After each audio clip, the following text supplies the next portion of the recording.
Brother Joseph, you and Brother Rasaji are tied into what's going on in the financial system. The Lama series and Rasaji and you.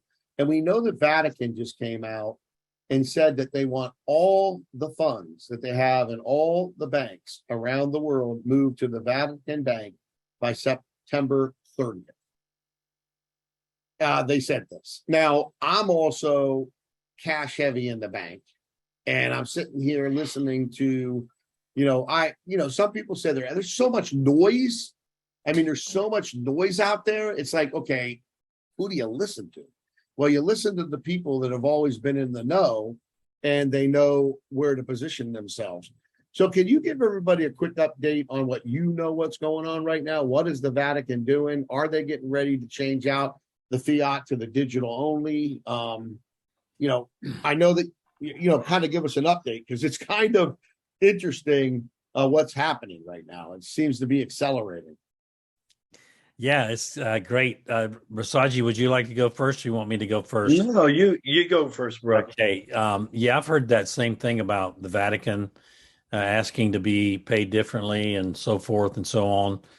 And, when you look at the Vatican, they're one of the richest organizations in the world. It's kind of mind blowing, isn't it? How people use that for their gain. But anyway, that's a story for a different day that Rasaji can take over. I'll tell you what I'm tracking. I'm tracking the S&P 500, and it's tracking exactly. I could show you a chart, and I'll send the chart to both of you. It's tracking exactly like it did in 2008. So what does that tell you? Now, yesterday, Swedish appliance conglomerate Electrolux came out with their third quarter earnings and forecasts and so forth. And they said that due to inflation, that their in-home appliances were down significantly. And they even used the word increasingly significantly than they had ever seen. And that they expected layoffs, and they thought it was due to inflation and all the craziness that's going on with these world governments.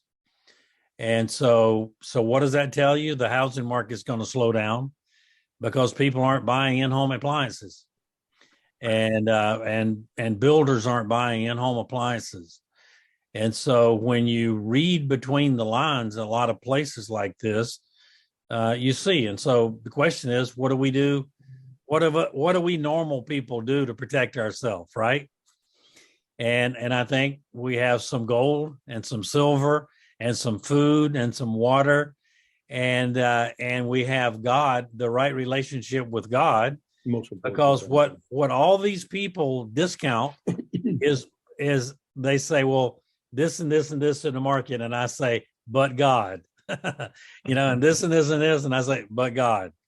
And so I'm heavily invested in a regional bank, have been for a long time. And that's where I have my money, and I have cash, a lot of cash on hand. And, so what if we wake up and our money is worth nothing, so to speak, or, goodness gracious, we have $32 trillion national debt.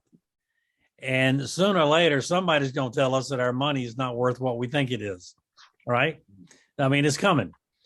And so, but it's going to be worth something. And what I'm hearing is that there's a quantum financial system that mirrors the deposits we have in this old system.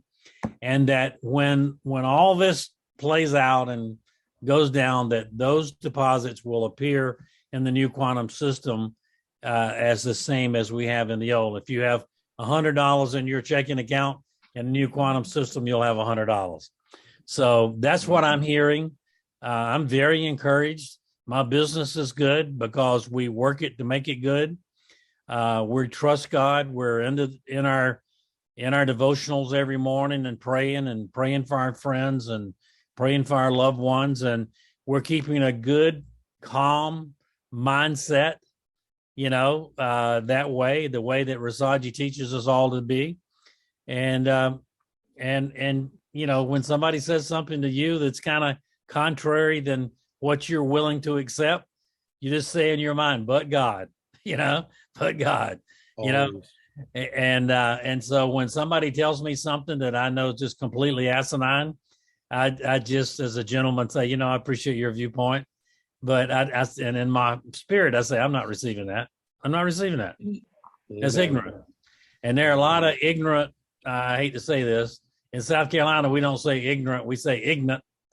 Ignorant. And there are a lot of ignorant folks out there making all kind of statements, and most of them can't write a check. So, I like to talk to people who, in a deal, if there was a capital call, they can write the same check I can. And so those are the people I listen to, and they're all tracking the S&P and looking at things like that. And hey, if people have done what we've been talking about now for 8 months, they're in really good shape. My wife sat down with me early this morning. I said, how much food we got on hand? She said, enough to last us for a couple years. And I said, well, how much we got in the freezer? And she said, we got plenty, and we got 2 freezers. And then I said, well, if we lost power, what are we going to do?